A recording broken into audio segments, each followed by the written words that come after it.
ready for true happiness, for deep fulfillment, for feeling alive, on purpose, and in control of your life again? It's time to be the bold, brilliant, beautiful woman you were born to be. Welcome to the PurposeGirl podcast. I'm women's happiness and life purpose expert Karen Rockhind, and I'm going to teach you how to live on purpose, feel alive, and be happy in every aspect of life. I'm going to get real about my life and interview women who are living on purpose so that you can finally live yours. Welcome to the show.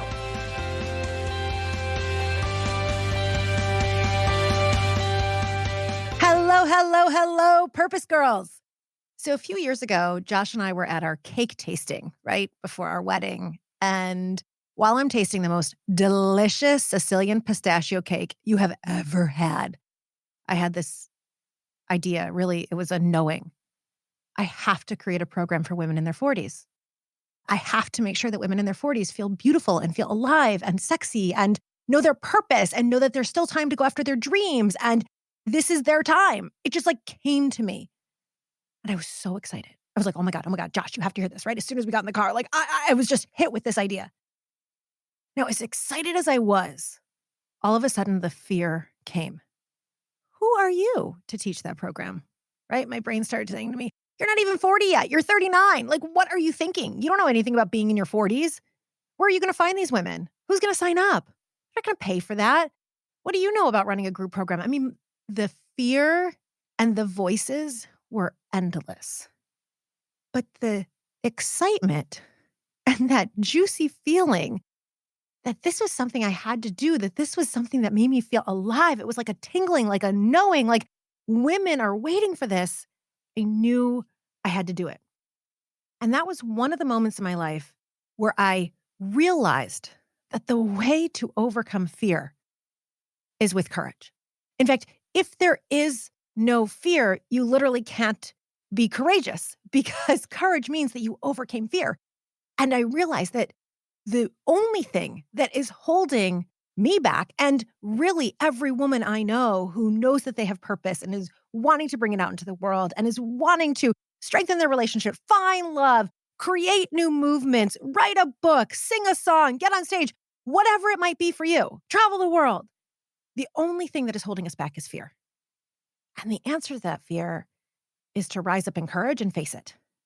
And so today's episode of the Purpose Girl podcast is all about fear and courage. Now, I am taping this episode on Martin Luther King Jr. Day, a special day here in the United States where we honor this great man who gave us a vision of what the world, what America can be if we were to really say that all men, all people are created equal.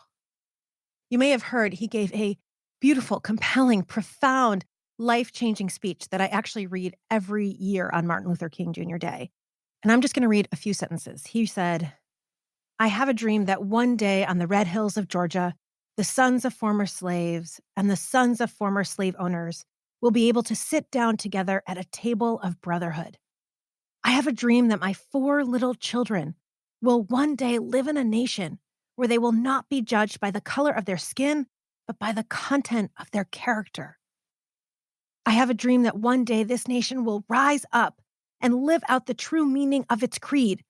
We hold these truths to be self-evident that all men are created equal. Now, I can only imagine the fear he must have felt before delivering that speech in Washington. The fear maybe his wife or his children felt, knowing that there may be consequences, there may be backlash. And so how perfect today to tape this episode about fear and courage, because this man was a beacon of courage.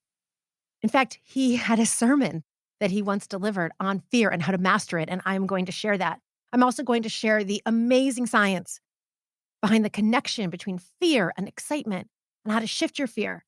And I'm going to do all of this by sharing with you 4 client stories of overcoming fear and moving forward toward their dreams, toward their purpose with courage. You're going to want to stay tuned for every moment of this episode of the Purpose Girl podcast. I am so excited. First, though, of course, we want to get to our review of the week. And this is coming to us from 1234 Lulu Burlou in the United States. And she gives a 5-star rating titled Feel Better Checked. Hi, first, thank you. All caps, she writes. This podcast is helpful to feel better and get self-confidence. Also, I always listen to it before or after school in order to motivate myself and continue to study hard. You have to listen to it. So worth it. Oh my gosh, woman. 1234 Lulu. I am so in love with you. First of all, I love that the Purpose Girl podcast is reaching women of all ages, right? Whether you're in school or you're 85, doesn't matter. What we are talking about here, going after your dreams, feeling alive, knowing how the science of happiness can help you flourish, like this is applicable to us all. And it means so much to me that it's helping you with school. I hope you rock out your future. I know that you will.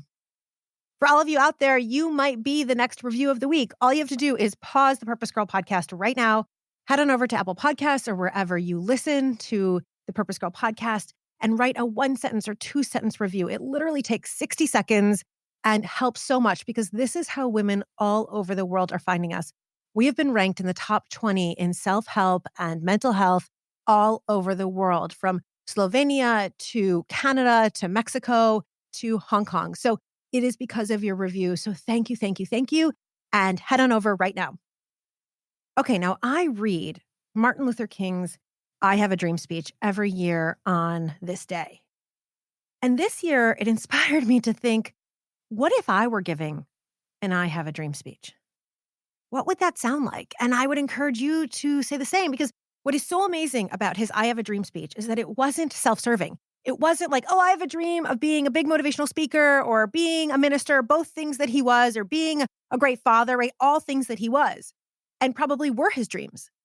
But he gave us a dream that was a vision.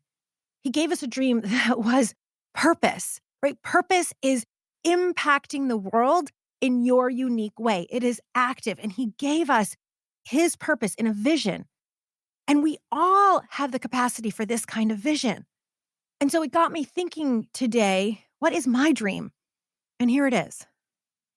I have a dream that all women and girls will love themselves as is.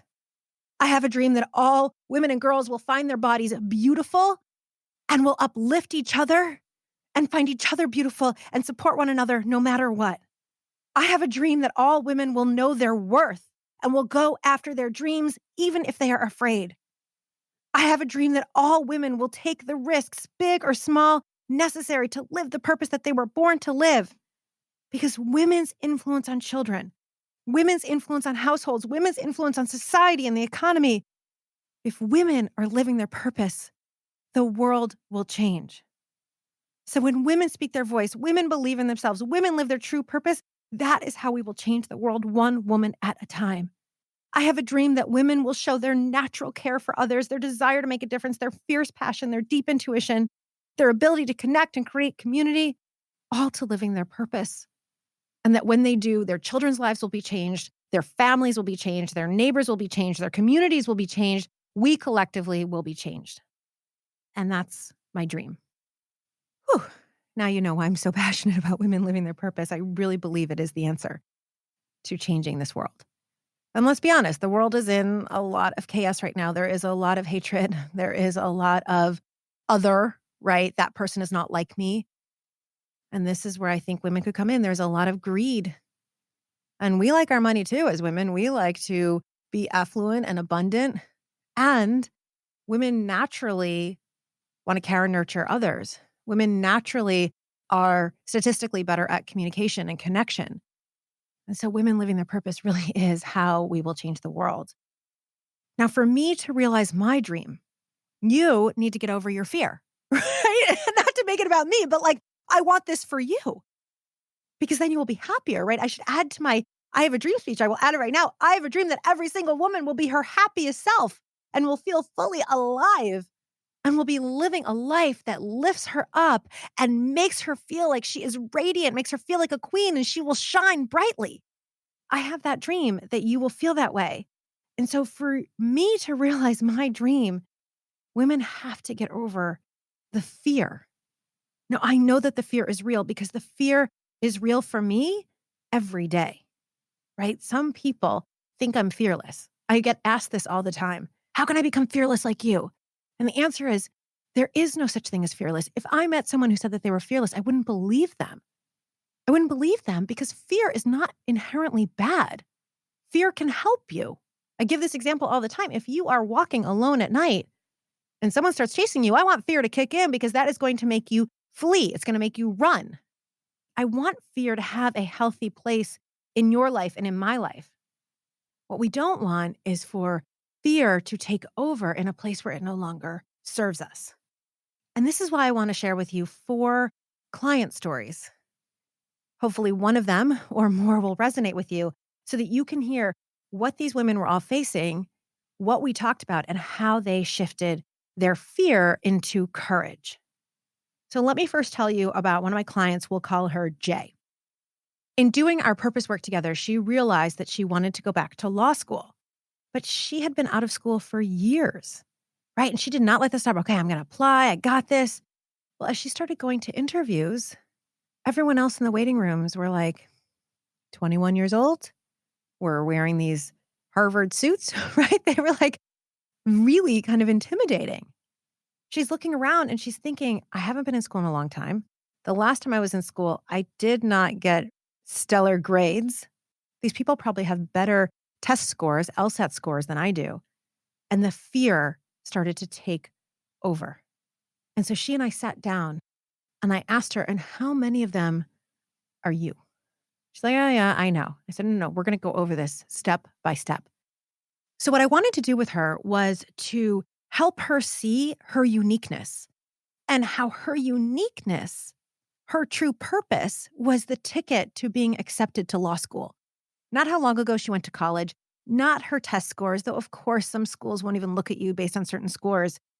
Rather, though, that the right school for her was going to see her as a gem for her total uniqueness, for her purpose, what is special and different and fabulous about her. And so we went through the elements of purpose. Now, first and foremost, we went through her superwoman strengths. Now, this is what is special and unique about you. This is who you are, your character, right? You might have a real strength of creativity. You might have a real strength of leadership, a real strength of kindness.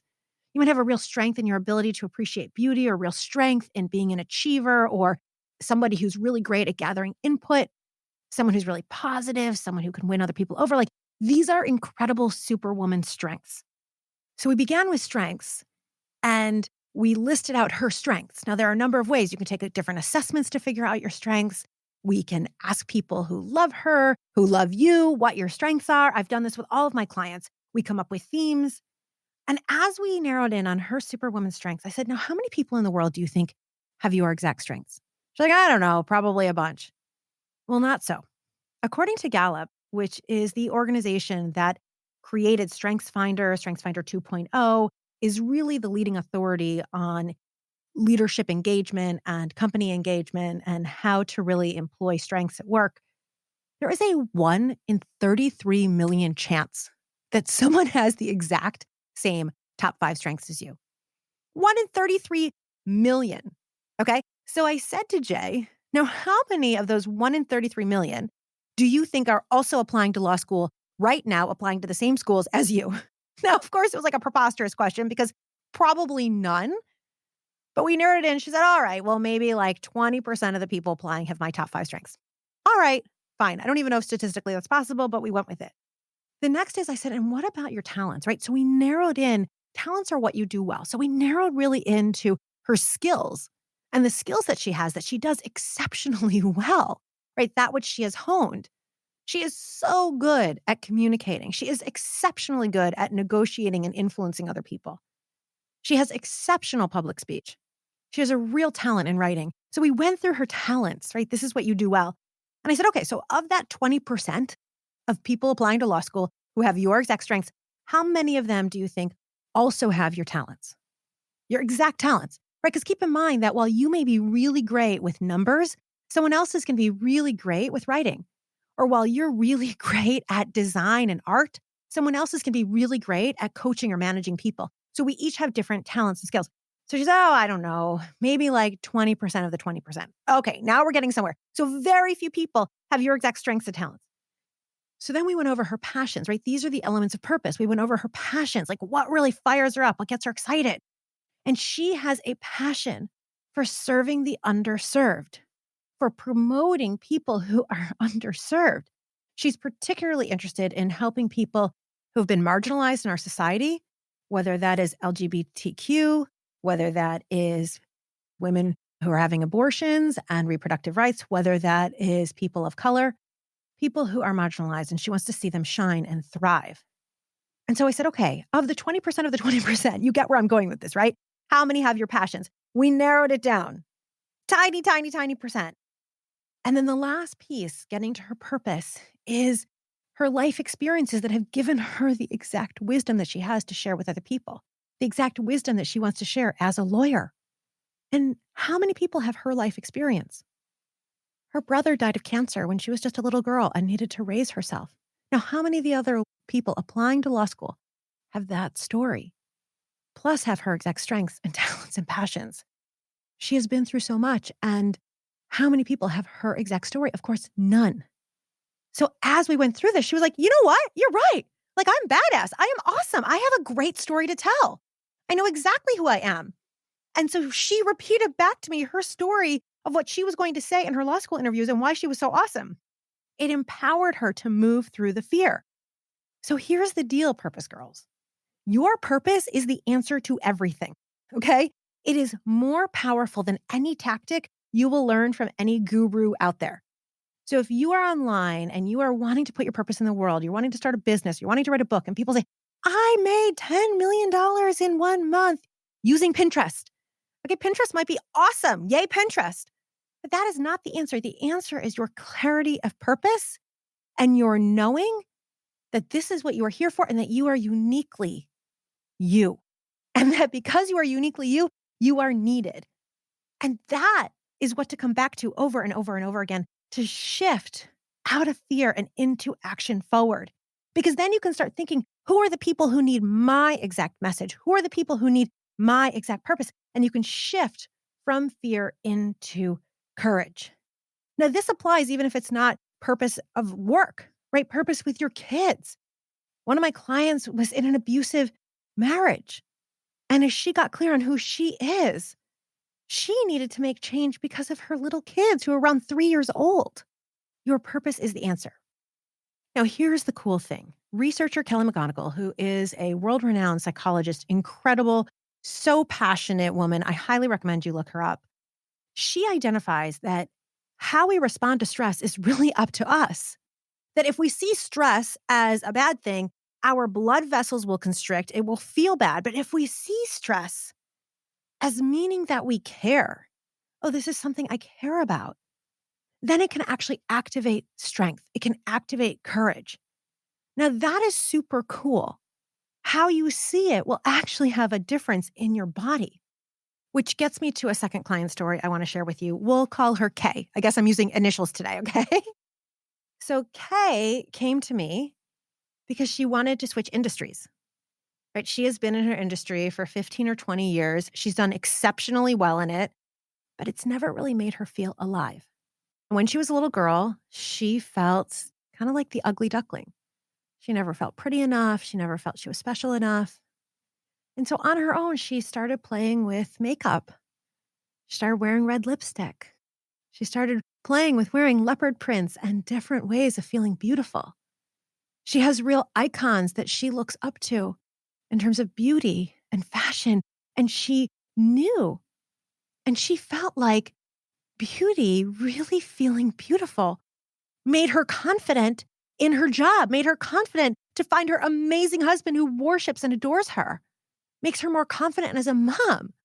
In fact, this woman is so amazing that she put herself on Instagram to start talking about beauty because this is the industry that she wants to be in. And in no time, she's over 600 followers.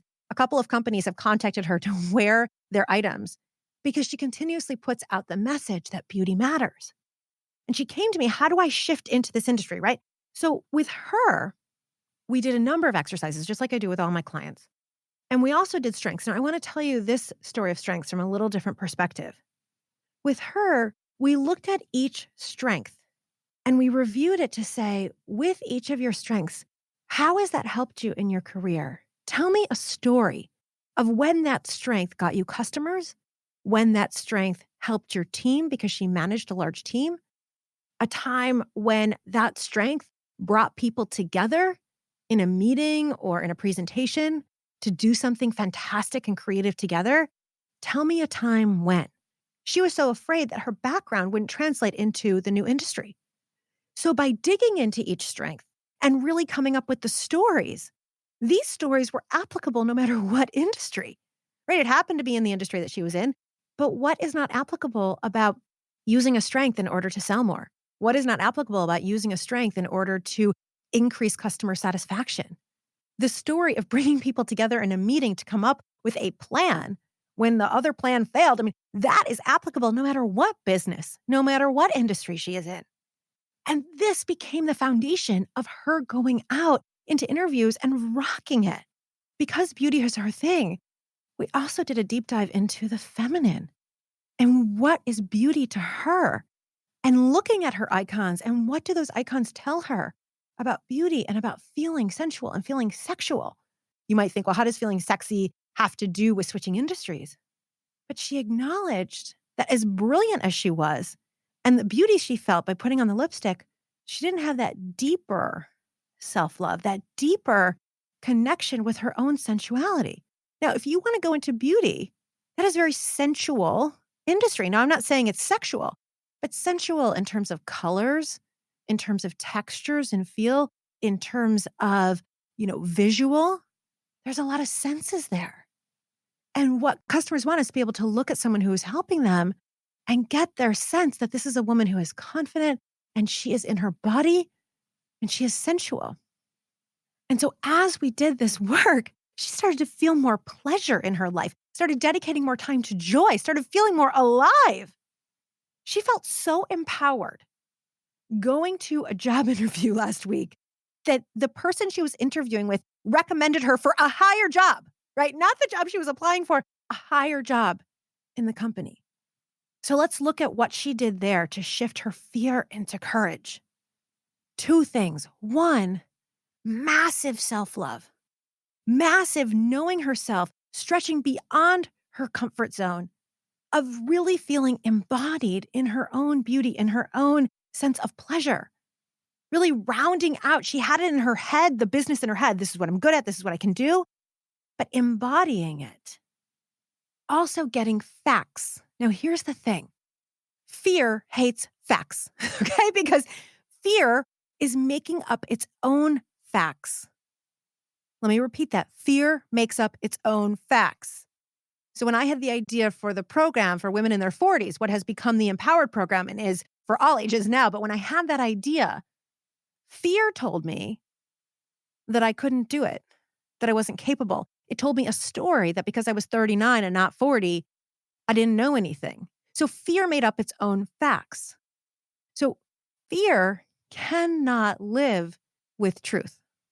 So you need to give your fear actual facts, which means you need to be finding evidence, right? So what we did in finding the strength stories, all the stories of how she has used her individual unique strengths to rock it out in her current industry and in any what would be applicable to any business, was giving her brain real facts to override the fear.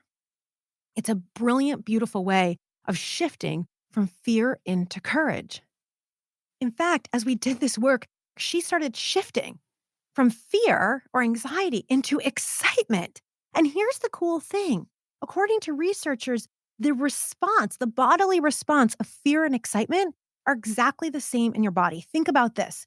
When you are afraid, you have a pit in your stomach, right? But what about when you're excited? Then you have butterflies in your stomach. And they're actually quite similar. I read one research article that showed that they were about 2 inches apart in your stomach, that the fear is a tiny bit lower. But think about how similar the bodily reaction is to fear and excitement. In fact, according to Alex Korb, PhD, he shares that in the limbic system, which is the part of your brain that controls your body's stress response and fear and emotions, that what happens is that in the hypothalamus, a part of your brain, the body's response to fear and the body's response to excitement is the same. A major difference is what is predictable.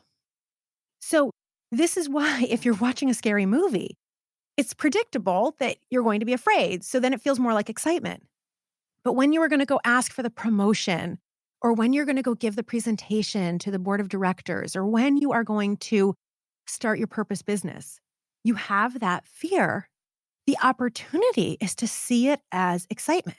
Like, yes, in both, your heart beats faster. You get a surge of cortisol, right, which is a hormone response, and the body prepares for action. Just like Kelly McGonigal said, it is how you see the stress that determines whether it feels good or it doesn't. Now, I'm not saying that this is easy, and y'all know that I'm someone who has suffered from anxiety disorder my whole life. But what has helped me and helps my clients is really seeing that anytime you are afraid, you can see it as this means that this is something important to me. This means that this is something I care about. This is probably a good indication that this is something I really desire. Like if you want to go take your kids out of school for a year and travel the world and you're afraid, what are people going to think? That is a pretty good indication that that is something you really want. Now you can shift that fear into excitement and say, oh, okay, so this is telling me I'm excited about something. So let me gather some facts. Maybe you can find facts of other people who have done so and it was so good for their kids. Maybe you can find facts of when you have been courageous and you've overcome. And the more you are in a place of so knowing and trusting yourself from a place of embodied self-love, the more you will trust your inner knowing. So these are all ways to shift from fear into courage. In fact, recent research found that if you reappraise fear or anxiety as excitement, you will perform better. So if you notice that you are afraid, ask yourself, what does this mean I'm excited about? Let me start gathering all the excitement. Let me start thinking about all the wonderful things that can happen. Purpose power tip. We are so good at saying, what if this fails? I bet whatever it is that you want to do right now, whether that is fall in love, start internet dating, open up the nursery school for kids, go volunteer for the Olympics, whatever it might be for you, start a business, everything. I bet you can give me a laundry list of what if in the negative and failure. A way to shift that is what if in the positive. Do you ever notice we don't do that? What if it's successful? What if it's wildly successful? What if Oprah wants to feature me on Super Soul Sunday with my nursery school? What if I impact 1 million people with my business? What if I get grants for my proposal? What if, right? Like, so go into the opposite. It is a great way to shift from fear into excitement. It is a great way to shift from fear into courage. Turn it into excitement instead. Okay, I'm going to pause right here because I have to tell you, ladies, I've been telling you the last couple of weeks about the Purpose Girl Dream Business Accelerator, and it is on. Okay, I'm so excited. Women have been emailing me, and it's going to be you and me and a small group of women who are dedicated to 2020 being the year that you launch or expand your purpose out into the world. Okay, this is only for women who want to make a bigger impact in the world. You want to get your message, talents, and gifts out to people who need them. You want to take leaps forward, okay, and ensuring that you are getting your purpose out there. You want to fully step into your truth as a businesswoman, a business goddess. You want to do well financially and do good. Like you are worthy of that. It is going to be 4 months from mid-February until mid-June, right before baby comes. And we are going to get you rocking out, taking action. Like, yes, I'm going to teach you how to be visible on social media, and I'm going to teach you and answer any questions you have about starting a business, legal, any of that. And the most important thing, because what holds women back is believing in yourself, is being so clear on why you and what you have that is so special to offer. What holds women back is not being fully committed. So you busy yourself with everyone and everything else first. What holds women back is feeling insecure. And I am done with that because I want you to live your purpose. So join me in the Purpose Girl Dream Business Accelerator. It is going to be amazing. If you want your VIP invitation, because it's only open to a small group, if you want that, you want to email me, Karen@KarenRockhind.com, Karen@KarenRockhind.com. And you and I are going to get on the phone and we're just going to chat about it and see if it's for you. And if the worst thing that happens is that you and I become friends and we've had a great conversation, and that's cool too. So make sure that you email me because this is going to be so spectacular. Okay, I can't even wait. Let's talk about my third client story. We'll call her P, okay, since we're doing initials today. P is part of an international women's group where I am a coach in that group. And the exercise was called Dream That You Are Afraid to Share or Dream You're Afraid to Dream. And each woman was encouraged to really feel into, and this is great for you too. What is that dream that is kind of so scary, so yummy, but oh, it really makes you so scared that you haven't even admitted it to yourself? You certainly haven't admitted it to anyone else. You're even afraid to say it out loud, right? Like, oh, I really, really, really want a TV show. I really, really, really want to sing on Broadway, or I really, really, really, whatever it might be for you. I really, really, really want to open up my own nursing home for elderly people to feel special, whatever it might be for you. And we don't share our dreams with other people because we're afraid. We're afraid, what if I don't do it? Then are people going to judge me? They're going to think less of me. And by the way, the answer to that is no. Okay, I've been through this a million times in my own life and with clients. When you tell people your dreams, they are inspired. When you tell people your dreams, sure, there may be some naysayers and there will be others that are inspired, but nobody is holding you to an exact date. Okay, but we don't tell people our dreams because we are afraid. We're afraid we won't do it. We're afraid we'll be judged. And so she shared her dream of starting her own business. But as she was talking, I could tell that money was a real issue for her. She felt uncomfortable asking for a sale. She felt uncomfortable with the idea of making more money. And so I honed in on that and I said to her, Pete, let's talk about you and money. What's your relationship to money? And she kind of squirmed in her chair. It was a video call, so I could see. And she paused. She went, oh my goodness, that is such a good question. And she started talking about how she grew up with everything she needed. It's not like she wanted for anything, but they didn't have a lot of money. And some of their neighbors and some of the people in the community and some of the other kids had a lot of money. And so she started really thinking that people with money were selfish. And she would see these examples of wealthy people in the news. People with money are greedy. People with money are selfish. If you're going to live your purpose, if you're going to do something impactful, she kept saying to me, it shouldn't be about the money. I shouldn't care about the money. I shouldn't care about the money. I should only care about making an impact. And it rang true for me. And all of the other women on the call were nodding and typing into the chat that this was so resonant for them. Because this is a key thing I find with women. We think I can either do good in the world or do well financially, right? We've been told you can have profit, but not with purpose. Profit or purpose, you cannot have both. Well, who the F said we can't have both? This is ridiculous, right? Think about it. That is a story that we have made up. It certainly is a story that we've been told in our very kind of old white patriarchal world, but this is not truth. So I asked her, well, do you know anyone who has both, who has money, profit, and purpose? Started thinking about it. And I said that you don't have to personally know them. They can be celebrities. So then the names started flying. Oprah, Ellen DeGeneres, Marie Forleo, Michelle Obama. The list kept coming and coming. So I said, great, let's just take one of them. She said, I really admire Marie Forleo. Awesome. Me too. So we looked at, what do you like about her relationship with money? She said, well, she's so helpful. She puts out all those videos. They're super helpful. You don't pay for them. But she also is rocking it out in her business, making a lot of money. She seems to do good with her money. She seems to use it in good places, right? We started talking a little bit about Oprah too, how Oprah opened a school. And then all of a sudden she realized, oh, wait, my fear of being a jerk because I have money, the answer to that is to see it differently. This is advice I got from a coach once. And she said, anytime you have a difficult situation, you either can change the situation or you can change how you think about it. Now, that is brilliant to overcome fear. You can change the situation or you can change how you think about it. In fact, a lot of people talk about fear as false evidence appearing real. Speaking of Marie Forleo, I love in her book, Everything is Figureoutable, she says, face everything and rise. Right? So the answer for P wasn't to avoid money or to just say, oh, I don't care about money or I don't need money. It's okay to love money. It's okay to want money so that you can go on vacation with your kids. It's okay to want money so you can live in a beautiful house that inspires you and makes you feel like a queen. It's okay to want money so that you can buy your friends and family gifts and give back to causes that you care about. It's okay to want money to have a manicure. It's more than okay. This is something as women that we've been told we shouldn't want or shouldn't be important. And what I want to suggest to you is it's not either or, it's a both and. And how is the world going to change? What if more women had more money? they'd probably use it in really beautiful ways with connections, with giving back to charities, opening different causes and foundations.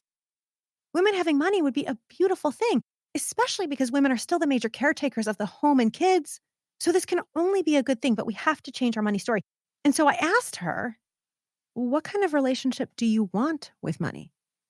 P paused, and then she said, that we're friends. Feel that. Friends. I'm going to be friends with my money. Ooh, it just feels so good to me. I was like, yeah. Now, if you were friends with your money, how would you speak to it? What would you do with it? How would you treat your money? How would you approach your money? And so we came up with action items that she could take to actually become friends with her money, having conversations with her money, sitting down and looking at her numbers in a different way. It was so beautiful. Really thinking about what would she do with this money when she has it, recreating the relationship. So our lesson here is that a way to overcome fear is to face it. A way to overcome fear is to face it. In fact, this may be the only or the best way to overcome your fear. Now, Martin Luther King Jr. gave a sermon in 1957, I believe, called The Mastery of Fear. He said, and I quote, "There is probably no emotion that plagues and crumbles the human personality more than that of fear. Everywhere we turn, we see that monster fear. Every road we travel, we meet that monster fear. Fear expresses itself in diverse forms: fear of others, fear of oneself, fear of growing old, fear of death, fear of change, fear of disease, poverty." And he goes on. And then he says, the difficulty of the problem is not that we are to get rid of fear altogether, but we must harness it and master it. Like fire, right? Fire is not all bad. Fire, and what's happening in Australia, is bad. It's terrible. Fire burned down my neighbor's house across the street. Terrible. But fire in my fireplace that is well contained and I can enjoy while I'm sipping tea and writing in my journal or meditating, that's beautiful. Fire that cooks my food for my family, that's beautiful. Fire in the candle that I light every single morning is beautiful. So Martin Luther King Jr. said, like fire, fear is a useful and necessary servant, but a ruinous master. It is fear when it becomes terror, panic, and chronic anxiety that we must seek to eliminate. So he goes on to say, how do we master fear? And this is something I absolutely love. He says, of basic importance in mastering fear is the need of getting out in the open, the object of your fear, and frankly, facing it. Facing it. This is why I don't know if I've ever shared with all of you, but I am terrified of heights. Terrified. Now, the answer to that could be that I never actually climb upstairs. I never do anything that would induce that fear. Instead, I've done the opposite. My sister wanted to jump out of a plane on her 30th birthday. I was terrified. On video, I say, Mom, this is her idea if I die. But I did it. I absolutely did it. I jumped down and had that exhilaration. I've gone paragliding, also sick to my stomach, but facing the fear. The scariest one is that I went bike riding over the Golden Gate Bridge on a very windy day in San Francisco by myself. I was crying. I would stop every few seconds. I was sure the wind was going to blow me right over into the water. But I kept going and I kept going. I kept going until the end. And then a huge reward, a girlfriend of mine met me on the other side in Sausalito, which is like one of my favorite places on earth, for a glass of wine. And she put my bike in her car and we drove home, but I did it. Just like P is facing her money fear, rewriting that story, knowing that she can have both purpose and profit and be perfectly, beautifully aligned and be a business goddess, a woman on purpose. So fear is actually healthy if it inspires you to do the brave thing, if it inspires you to live a bigger life, and if it inspires you to spend more time with your kids, or it inspires you to put your brilliant song into the universe, if it expands you. Fear is actually a good thing. We want to see it as something that is helping us rise to the occasion with courage. Now let's talk about the word courage for a minute. The first part of the word cœur comes from the Latin root, cor, or the French word cœur, right? That's the same root. And that means heart. Heart. So courage is the heart. The second piece is rage, right? Rage. Rage is energy. Yeah, in one context, it can be uncontrollable anger. But think about in another context, it can be widespread enthusiasm, right? Like black and white polka dots are all the rage this season. I don't know if they are, but I just made that up. So rage actually is can be enthusiasm or energy. So energy of the heart, courage, energy of the heart. Now, fear lives in your head. Fear lives in your mind. It's a pesky mind trying to always tell you you're doing something wrong, you did something wrong, you're going to do something wrong, you shouldn't, you should, blah, blah, blah, blah, blah. We must drop into our heart. We must drop into our heart. And that is the fourth example that I want to give you. The last person I want to tell you about is A. Okay.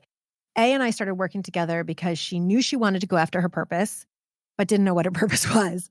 And as we discovered what her purpose was, she suddenly got afraid. And she said, this is the first time in her life that she's actually even felt fear. I mean, she has rocked it out in life. She's put herself through college. She's doing exceptionally well in her job. She's a mama. She is rocking this world out. But going after your purpose, going after a dream can feel so personal that it can bring about fear in a different way than we've ever felt before. And so she just kept saying to me, I don't know, I have a block. I'm afraid I have a block. Fear is a block. Fear is a block. And so I kept hearing her use the word block. And I asked her, so when you hear the word block, what image does that give you? And she said to me, a wall. Perfect, right? Do you in your mind now have a picture of a big cement wall or a big wooden wall, some sort of wall that you ain't going through, right? If we continuously think of block, that's what we're going to get. Something that we can't move forward with. So I said that to her and I said, what other image would you like to have with fear? What would you like to see fear as? Paused and she said, a hurdle. And a hurdle I can always run over. Bam, go A. Right? A hurdle, even if we think about the best runners in the world, they all fall over hurdles sometimes. They all trip.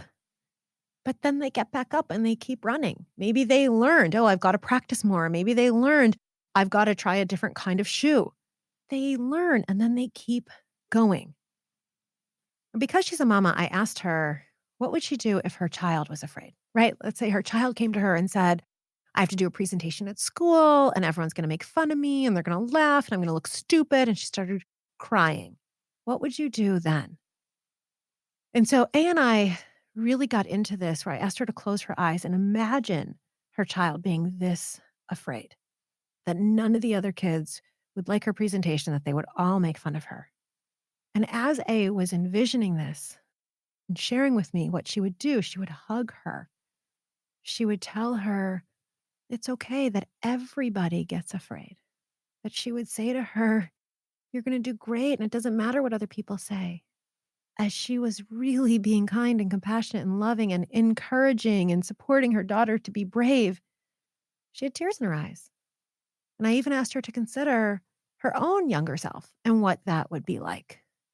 And it was this beautiful moment where energy of the heart, courage, is what overcame fear, right? Because energy of the heart is where she could say to her child, everybody's afraid, and you can do it. And so the lesson from this one is to really find that heart energy, that compassion for yourself.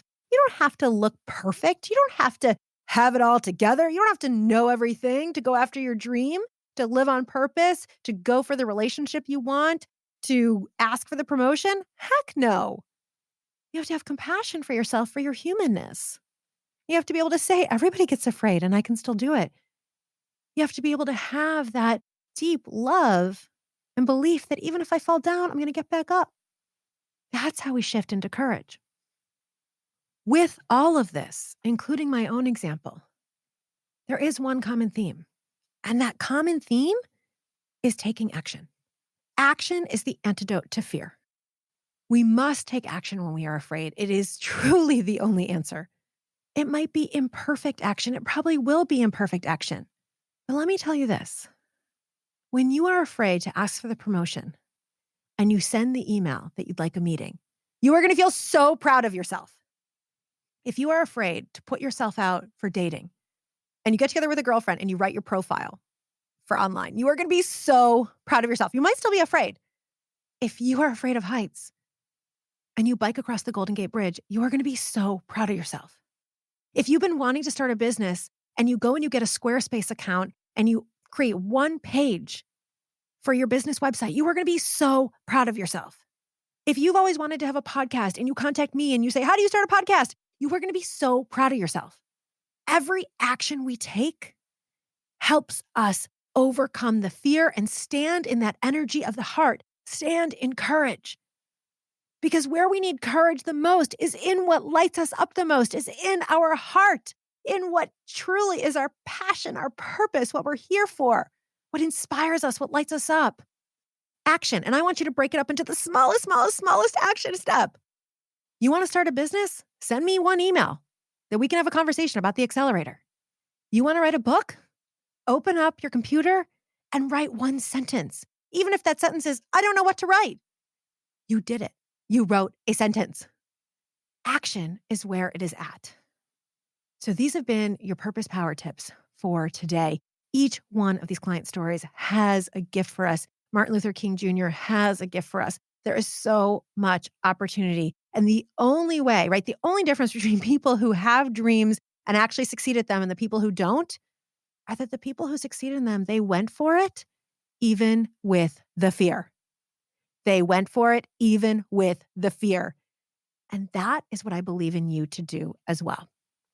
So with that, Purpose Girls, I am so excited to see all that you do in 2020. I'm so excited to see you rise out of fear and into courage. I'm so excited to see you take action. I want to hear what actions you take. And of course, those of you who want to start a business, 2020 is your year and you want to coach with me. If you've been wanting to coach with me, now is the time because July baby comes and I'm going to take a little bit of time off. So if you've been wanting to coach with me individually or in the accelerator, even if you don't know your purpose and you want to do individual coaching to figure out who am I, why am I here, contact me now. Go over to Purpose Girl, fill out the contact form. Let's get it on. Do not let 2020 pass you by. Let's do this, girl. I want to do this for you like I've done this for the other clients. Like, let's do this. I hope you have loved this episode of the Purpose Girl podcast. If you did, again, head on over to Apple Podcasts, leave your 5-star review, contact me about the accelerator, about coaching. Join me over in the Purpose Girls Facebook group. It's free. I post different stuff there every single day, including lives and journal prompts and all that kind of good stuff. And the place to get all of the secret information is to join my newsletter. You want to go to PurposeGirl.com for that. And of course, share this with all of your friends, all of your family. Let's change the world one woman at a time. With that, Purpose Girls, may you live purposefully. May you love yourself and may you love life. Bye for now.